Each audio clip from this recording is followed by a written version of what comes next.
Hello friends, welcome back to this channel. दोस्तों, इस video में हम पेटीएम के लिए बातचीत करेंगे, लेकिन उससे पहले आप लोगों से रिक्वेस्ट करना चाहूँगा, अगर आप चैनल को पहली बार देख रहे हैं, मेक श्योर कि सब्सक्राइब करके बेल आइकन को हिट कर लीजिए। और डीमैट या ट्रेडिंग अकाउंट के लिए डिस्क्रिप्शन बॉक्स में लिंक दिया गया है।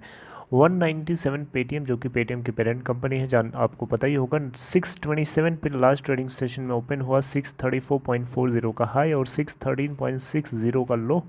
43,95,328 टोटल वॉल्यूम, 616.95 के ऊपर बंद हुआ। मार्केट कैप दोस्तों इस कंपनी की 40,013 करोड़ रुपए है। इसका 52 वीक हाई है 2150 का, लो है 521 का। रिसेंटली इस कंपनी को स्टॉक एक्सचेंज के ऊपर लिस्ट किया गया था, लेकिन लिस्ट करने के बाद इसका स्टॉक बिल्कुल भी टिका नहीं और गिर के काफ़ी नीचे आ चुका है। दोस्तों, अगर आप देखें यहाँ पे तो पेटीएम पेमेंट बैंक, जैसा कि आपको पता है, ये आरबीआई के कंट्रोल में, यानी आरबीआई के द्वारा रेगुलेटेड की जाने वाली एक वर्टिकल है पेटीएम का। पेटीएम के बहुत सारे वर्टिकल्स में से ये भी एक है, पेटीएम पेमेंट बैंक लिमिटेड यानी पीपीबीएल। आरबीआई ने इनको नए कस्टमर्स को ऑनबोर्ड करने से मना कर दिया, रोकने के लिए कहा था। और यहाँ पे आप देखें तो इनको एक डायरेक्शन दिया गया था कि आप जो है आईटी ऑडिट फर्म को अपॉइंट करिए, ताकि आप कॉम्प्रिहेंसिव बेसिस पे सिस्टम ऑडिट कराइए अपने पेटीएम पेमेंट बैंक की, राइट, कॉम्प्रिहेंसिव बेसिस पे, राइट। तो दोस्तों, यहाँ पे रिसेंटली जो है खबर आई थी कि यहाँ पे गवर्नमेंट ऑफ इंडिया की तरफ से पार्लियामेंट में बताया गया, इस चीज़ को अपडेट किया गया कि पेटीएम पेमेंट्स बैंक ने अभी तक जो है आईटी ऑडिट फर्म को अपॉइंट नहीं किया है किसी भी तरीके से कॉम्प्रिहेंसिव सिस्टम ऑडिट कराने के लिए। इसके आईटी सिस्टम को लेकर के, यानी पेटीएम पेमेंट बैंक के आईटी सिस्टम को लेकर के ऑडिट कराने के लिए एक आईटी ऑडिट फर्म को अपॉइंट करने की डायरेक्शन दी गई थी आरबीआई के द्वारा।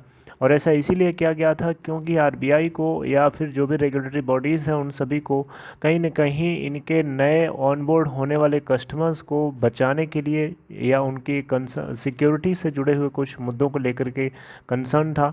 और ऐसा मानना था कि इनके कुछ जो डेटा है वो दूसरे के देशों में जो है लीक हो रहा है, या फिर दूसरे के डेटा सर्वर के थ्रू जो है देश के अंदर, देश के बाहर जा रहा है।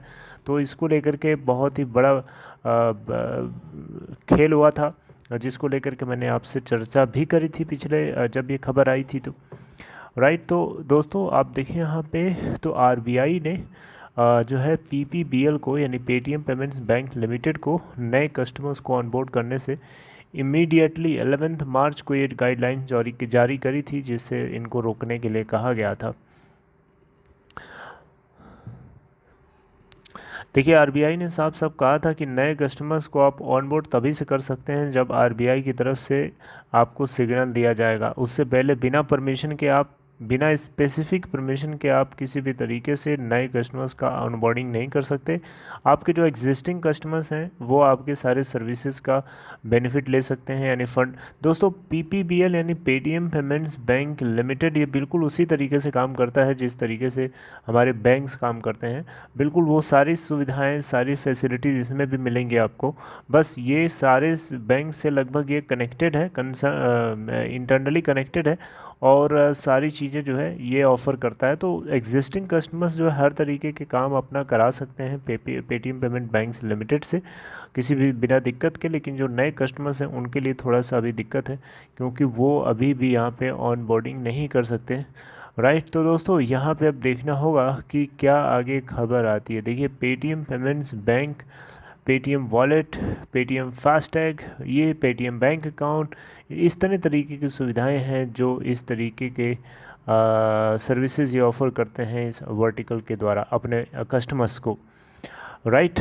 तो अब देखना होगा दोस्तों कि क्या आगे सरकार की तरफ से या फिर आरबीआई की तरफ से इसको लेकर के अपडेट जारी किया था, क्योंकि ये 11 मार्च की खबर है। और आज देखिए आज कितनी तारीख है, आप 11 अप्रैल में हम लोग बात कर रहे हैं, तो एक महीना हो गया और अभी भी ये आईटी ऑडिट फर्म को अपॉइंट नहीं कर पाए हैं।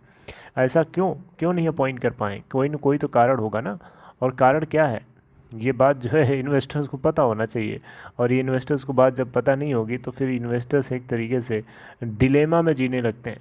समझ रहे हैं, कोई ना कोई एक डाउट क्रिएट होने लगता है, और एक छोटा सा डाउट एक छोटा सा बुलबुला की तरह होता है, वो धीरे धीरे साइज़ उसकी बढ़ती जाती है और एक समय आता है वो बर्स्ट हो जाता है। तो वही सिचुएशन यहाँ पे भी ना हो जाए, क्योंकि एक डर है, क्योंकि आईटी ऑडिट फर्म अभी भी इनको अपॉइंट कर लेना चाहिए हर हाल में, और अपॉइंट करके अपने पूरे कॉम्प्रिहेंसिव बेसिस पे अपने पेटीएम पेमेंट बैंक के आईटी सिस्टम की ऑडिटिंग करा करके चेक करके आरबीआई को फॉरवर्ड कर देना चाहिए। उससे कम से कम क्लियर कट साफ तो हो जाता है, इन्वेस्टर्स को भी पता चल जाता है कि चलो ठीक है, पेटीएम पेमेंट्स बैंक ने आरबीआई के दिए हुए गाइडलाइंस को फॉलो किया और क्लियर कट दिखा दिया, देखो ये दूध का दूध पानी का पानी, ट्रांसपेरेंट हमारा सिस्टम है, किसी भी तरीके से हमारा डेटा लीक नहीं होता है किसी भी दूसरे देश के सर्वर में।